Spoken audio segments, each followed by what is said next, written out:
সালাম, শুভেচ্ছা ও স্বাগতম। আমি মিল্টন। আজ আপনাকে নিয়ে যাচ্ছি ইতিহাসের এই দিনে পৃথিবীর কোথায় কি ঘটেছিল, এই দিনের তাৎপর্য ও বিশেষত্ব এবং এই দিনের ঐতিহাসিক ঘটনা ও রটনা যা পৃথিবীকে বদলে দিয়েছে তা জানতে।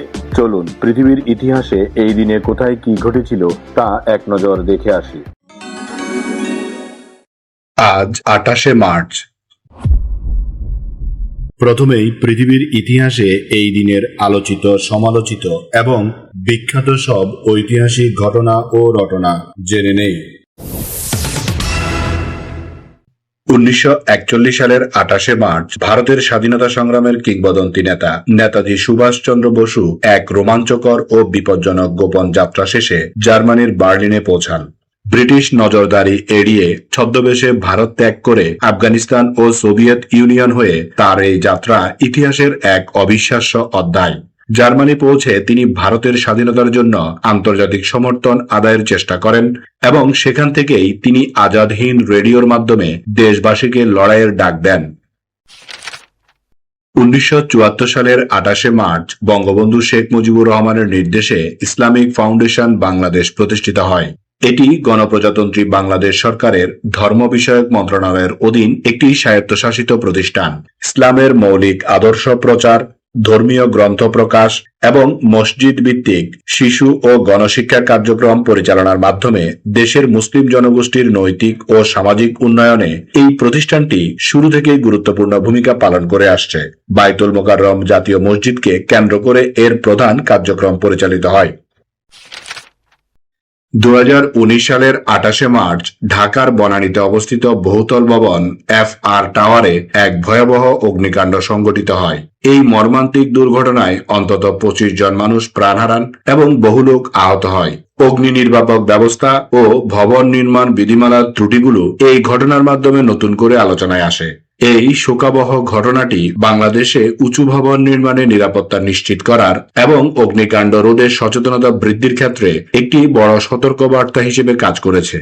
এবার জেনে নেই এই দিনে জন্ম নেওয়া কিছু কিংবদন্তি ও অসাধারণ মানুষের কথা। বিখ্যাত রুশ এবং সোভিয়েত লেখক ম্যাক্সিম গোর্কি ১৮৬৮ সালের ২৮শে মার্চ জন্মগ্রহণ করেন, যাকে সমাজতান্ত্রিক বাস্তববাদী সাহিত্যের জনক হিসেবে গণ্য করা হয়। তিনি মূলত খেটে খাওয়া সাধারণ মানুষের দুঃখ দুর্দশা এবং বিপ্লবের চেতনা নিয়ে লিখেছিলেন। তার অমর সৃষ্টি মা উপন্যাসটি বিশ্ব সাহিত্যের এক অনন্য দলিল। ১৯১৭ সালে রুশ বিপ্লবের প্রেক্ষাপট তৈরিতে তার সাহিত্যকর্ম গুরুত্বপূর্ণ ভূমিকা পালন করেছিল। সাহিত্য ও রাজনীতির মেলবন্ধনে তার অসামান্য অবদান আজও বিশ্বজুড়ে সমাদৃত। ভারতের একজন প্রখ্যাত নারীবাদী, শিক্ষাবিদ ও সমাজকর্মী বীণা মজুমদার ১৯২৭ সালের ২৮শে মার্চ জন্মগ্রহণ করেন।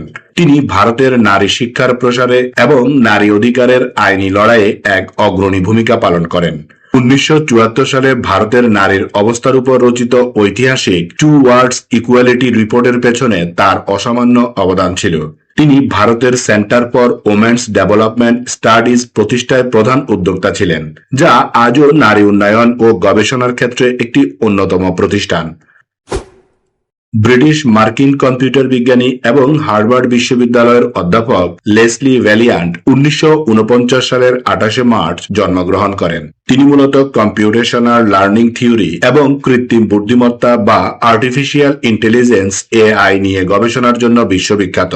তাত্ত্বিক কম্পিউটার বিজ্ঞানে তার অসামান্য অবদানের জন্য তিনি ২০১০ সালে কম্পিউটিং জগতে নোবেল হিসেবে পরিচিত টুরিং অ্যাওয়ার্ড লাভ করেন।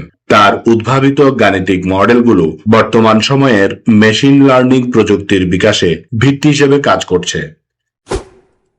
বাংলাদেশের চলচ্চিত্র জগতের সবচেয়ে জনপ্রিয় এবং প্রভাবশালী অভিনেতা সাকিব খান ১৯৭৯ সালের ২৮শে মার্চ জন্মগ্রহণ করেন। গত ২ দশকেরও বেশি সময় ধরে তিনি অসংখ্য হিট চলচ্চিত্র উপহার দিয়ে বাংলা চলচ্চিত্র শিল্পকে এক নতুন উচ্চতায় নিয়ে গেছেন। তাকে প্রায়শই কিং খান হিসেবে অভিহিত করা হয়। অভিনয় দক্ষতা এবং জনপ্রিয়তার পাশাপাশি তিনি প্রযোজক হিসেবেও বাংলা চলচ্চিত্রের মান উন্নয়নে কাজ করে যাচ্ছেন। অভিনয়ের জন্য তিনি বহুবার জাতীয় চলচ্চিত্র পুরস্কার সহ দেশি বিদেশি বিভিন্ন সম্মাননা অর্জন করেছেন। স্মরণ করছি এই দিনে চলে যাওয়া কিছু কিংবদন্তি ও অসাধারণ মানুষের কথা। বিংশ শতাব্দীর অন্যতম শ্রেষ্ঠ ইংরেজ উপন্যাসিক ও প্রবন্ধকার অ্যাডেলাইন ভার্জিনিয়া উলফ 1941 সালের 28শে মার্চ পরলোক গমন করেন। আধুনিকতাবাদী বা মডার্নিস্ট সাহিত্যের অন্যতম প্রধান অগ্রপ্রতীক হিসেবে তাকে বিবেচনা করা হয়। তার মিসেস ডলওয়ে এবং টু দ্য লাইট হাউস উপন্যাসে ব্যবহৃত স্ট্রিম অফ কনসাসনেস বা চেতনার প্রবাহ রীতি বিশ্ব সাহিত্যে নতুন ধারার সূচনা করে। ব্যক্তিগত জীবনে মানসিক সংগ্রামের মধ্য দিয়ে যাওয়া এই প্রথিতযশা লেখিকা 1941 সালের 28শে মার্চ শেষ নিঃশ্বাস ত্যাগ করেন। নারী অধিকার এবং সৃজনশীল স্বাধীনতায় তার চিন্তাধারা আজও বিশ্বব্যাপী সমাদৃত। মার্কিন যুক্তরাষ্ট্রের 34তম রাষ্ট্রপতি এবং দ্বিতীয় বিশ্বযুদ্ধের সময় ইউরোপে মিত্রবাহিনীর সর্বোচ্চ কমান্ডার ডোয়াইট ডি আইজেনহাওয়ার 1969 সালের 28শে মার্চ পরলোক গমন করেন। যুদ্ধের ময়দানে তার নেতৃত্ব এবং পরবর্তীতে রাষ্ট্রপ্রধান হিসেবে আমেরিকার অর্থনৈতিক সমৃদ্ধি ও অবকাঠামোগত উন্নয়নের পরিকল্পনা তাকে এক অনন্য উচ্চতায় নিয়ে গিয়েছিল। আইকা ডাক নামে পরিচিত এই রাষ্ট্রনায়ক কোল্ড ওয়ারের সময়কালে বিশ্ব রাজনীতির অন্যতম প্রধান নিয়ন্ত্রক ছিলেন।